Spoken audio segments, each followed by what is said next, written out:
I remember that night vividly. The wind howled like a beast, rattling the old windows of my grandmother's house. I had come to stay for the weekend. It was supposed to be a relaxing escape. Instead, I found myself haunted by something lurking in the shadows. My grandmother was old and frail. She spoke little, but her eyes told stories. Stories of a past filled with sorrow and loss. On the first night, she warned me to stay away from the back room. "It's not safe," she whispered, her voice trembling. I dismissed her fears.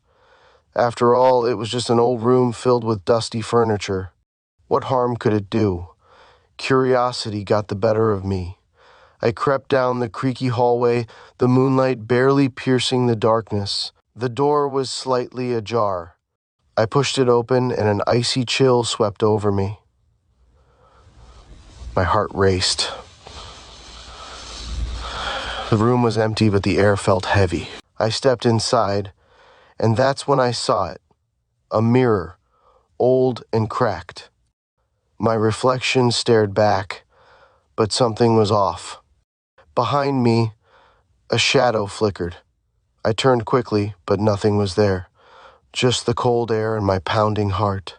I left the room, but the sensation lingered. I could feel it watching me. I tried to sleep, but sleep wouldn't come. I lay awake, listening to the house settle, the wind scream, and my grandmother's soft breathing.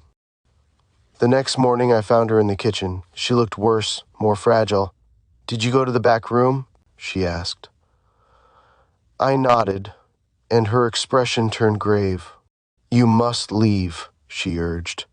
I wanted to know why, but before I could ask, the lights flickered, and the shadow returned, this time closer. I fled the house that day, but the memory of that shadow remains. I still think about my grandmother. I still wonder what she knew.